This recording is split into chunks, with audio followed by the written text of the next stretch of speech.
My name is Brian Deck, and I'm here at Chicago's Narwhal Recording Studios today to talk to you about how to make your digital in-the-box mix sound as analog as possible.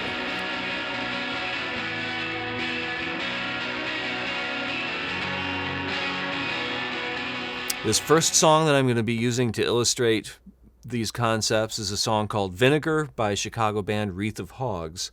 Now, what does it mean to sound analog? The first thing to think about when you're going to be making an analog mix is you're going to be combining all the different signals through an analog mixer like this SSL right here. Each element's going to come up on its own fader. It's going to go through possibly an input transformer on its way in, through several stages of line gain, into summing, and then, not to mention what kind of processing you might be doing. And if you're doing a lot of EQing on the console, it's going to be the same EQ for each element. Now, this is going to have a homogenizing effect on the elements as they come together.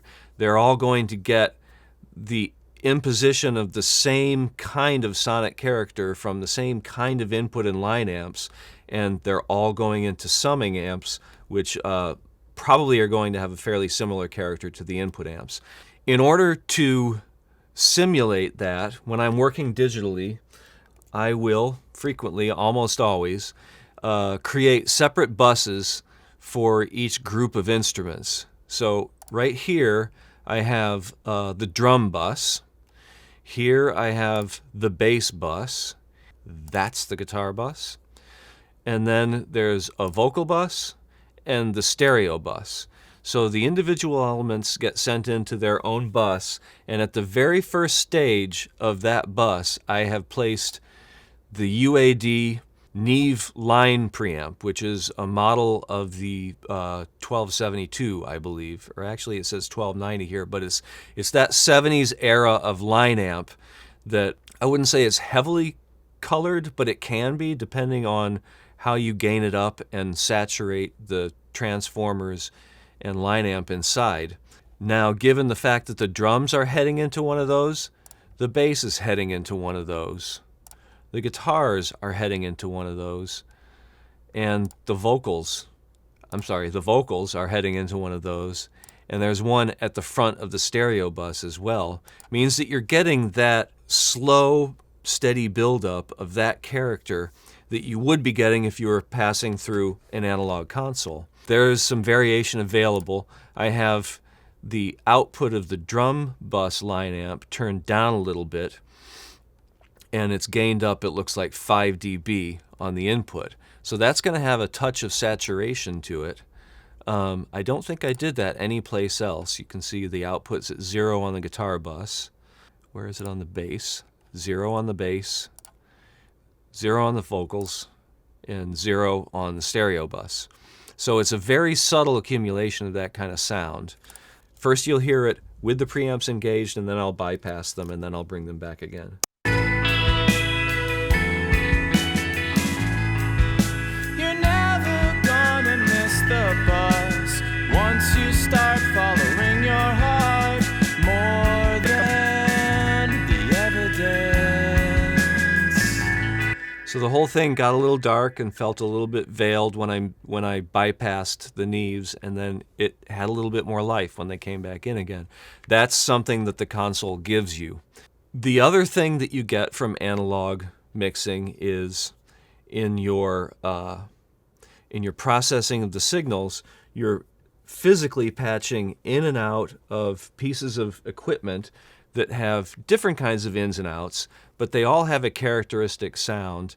And as I mentioned earlier, frequently if you're mixing on a console, you'll be using the same model of equalizer on most channels. You can choose to do that same exact thing when you're working in the box. And when I'm mixing on the console here at Narwhal Studios, I'll frequently use our SSL, which is a 4000 series SSL. UAD makes a great model of this exact channel strip, so I'm very familiar with it, and I trust when I use it in the box that it sounds virtually the same. it would be possible to instantiate that all the way across your channels, and once again, that would pull everything closer to that analog kind of sound. In this song, I've chosen to do a fair amount of bus processing, and the bus processing will replicate the sound of a transformer input and output every time you go in and out of one of these pieces of gear. For instance, the bass bus has the TubeTech CL1B compressor, which again I have in the rack here, so I'm real familiar with the sound. This nails it, and it's followed by an 1176. And those have very accurately and closely modeled the sonic characteristics of the analog piece of gear. And when you put a number of signals into one stereo processed signal, it helps to tie it all together and get that unified sound that you associate with an analog mix. Moving on to the guitars, this is a big guitar band, and one thing that I really like to do on a guitar forward band is do a little bit of compression on the guitar bus. And I frequently, I would say almost always, reach for the Manley variable mu compressor to do that. I just like the mildness of it, the way that it lets transients through but glues everything together. And I followed that here with just a little bit of bite at 5K with a very broad boost on the Pultec EQP1. So I'm going to play some guitars soloed up, bypass those and put them back in so that you can hear the influence that they have on the sound.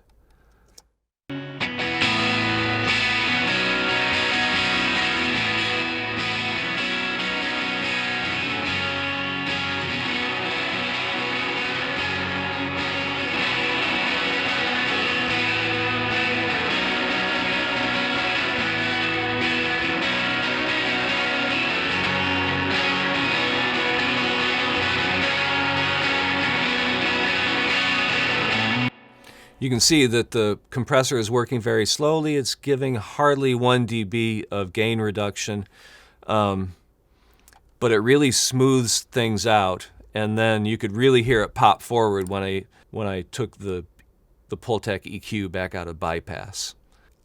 On the stereo bus, for the full mix, the outputs of the individual buses, the drum bus, the bass bus, the guitar bus, if there was a keyboard bus or a horn or string bus, and then the vocal bus, they all feed into the stereo bus at the end.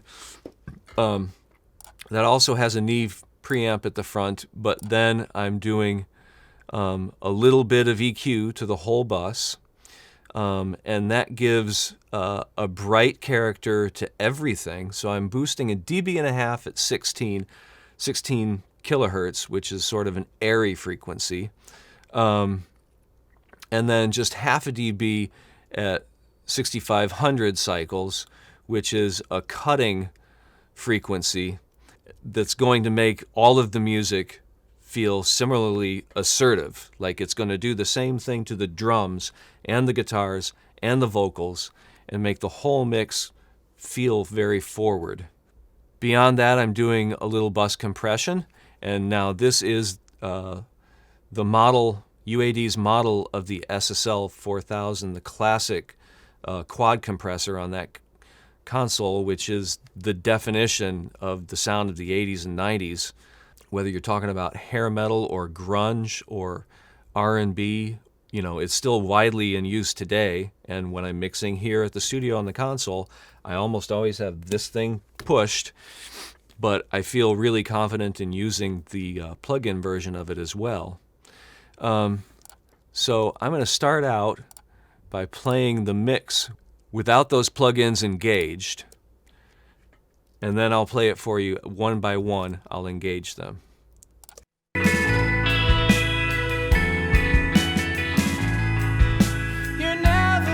Here's the preamp. Once you start following your heart more than the evidence. Got noticeably brighter and more airy. Together to get her. There's the SSL compressor. See what I did there. can see it's only hitting 1, maybe 2 dB of compression in the quiet part. Air the place out. Maybe she will too. Maybe she will too. Here it gets loud. She wanna kiss me. A little bit more compression. Feel the rain wash me. It's like Then I'm following that with the UAD precision limiter because I was mixing with conservative levels so that I wasn't pushing the headroom internally of Pro Tools. And this will get this thing nice and loud, competitively loud with what's out there to contend with in the marketplace. It's like I've never been kissed before. I don't wanna dream, but it should feel like one in a dressing room. Show me what's behind the wall. Sitting on my clean star with my rag and vinegar.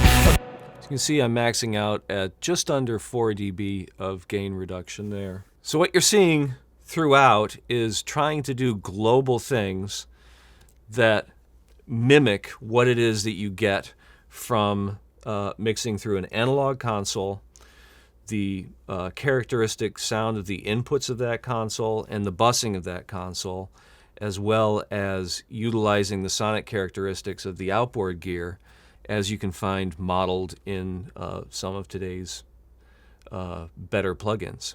This next example comes from a Chicago band called Moratat. This song is called Selfish Ones. And I'm doing a lot of similar things. Again, I'm using the Neve plugin as a unifying factor on all the individual instrument buses, as well as on the stereo bus. But this band talked with me early on in the process about wanting a very saturated sound. So we're getting into the Neve preamp a little bit harder. You can see I've turned, this is the drum bus preamp, I'm turning the output farther down, and I've got the input turned up 10 dB this time, which is going to give us, when they're playing more loudly, a good bit of crunch.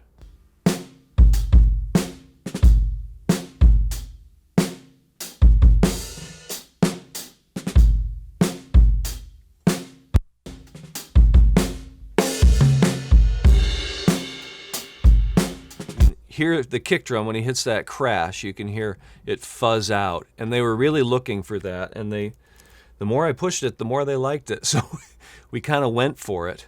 Here on the keyboard bus, again, also I've got the output turned down, the input turned up. Vocal bus, similar thing, output down, input up.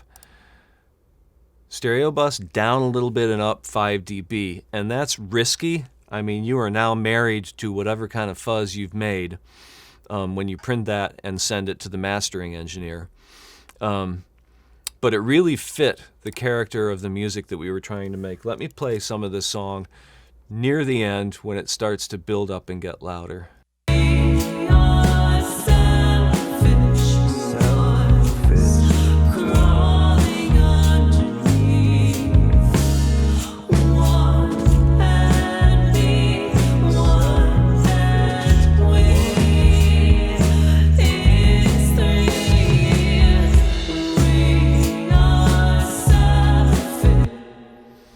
Very big in the low end, very, very warm, and very buttery.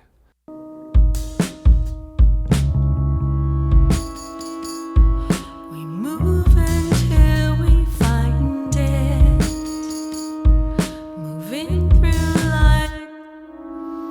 Here's the keyboards. If I bypass the preamp,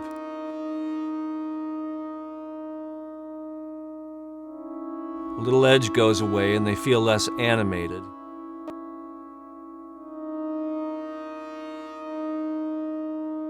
Put it back in and they're brighter and feel like they swim around a little bit more, which is befitting this song.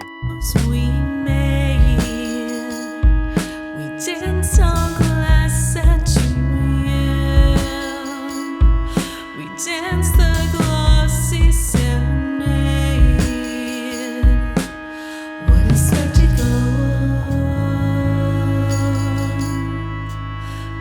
unexpected. Now here on the stereo bus, I'm using a little bit different processing signal chain. Following the Neve, which is a little bit gained up, I've got the Fairchild 660 compressing limiter. I've got the sidechain filter up a little bit to not get triggered by the big bass drum and the big bass guitar so much. So it's going more for the transient signals and the higher frequency signals. And putting it back to a louder part of the song. Mild gain reduction. It's glue.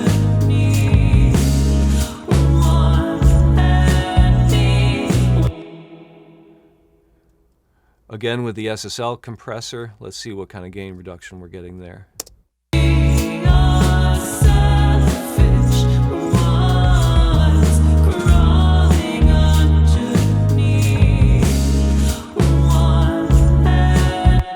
So it's mild gain reduction both times, and this is worth mentioning. I really like to do that. I like to have multiple compressors. I'll do that for individual signals, do a lot for acoustic guitars when they need to hang very well in an electric band mix or an electronic mix. If you use several stages of compression, each one doing not very much at all, it's going to be much more transparent. It won't sound so compressed, but the dynamic range will be limited and it will sit in the mix very well and sound very natural. I'm following that with just a little bit of brightness, air at 12 kilohertz. And once again, I'm just using the precision limiter to bring it up to a competitive level, and you can see that's thus far with what I've played, it's only shown half a dB of gain reduction, so it's not working real hard. I'll play the mix without the stereo processing, and then I'll bring them in one at a time.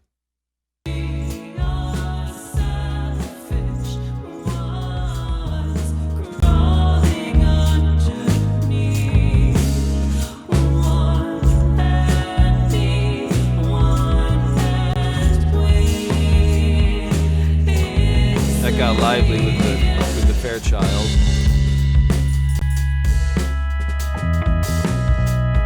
When there's no vocals, the SSL compressor is hardly working.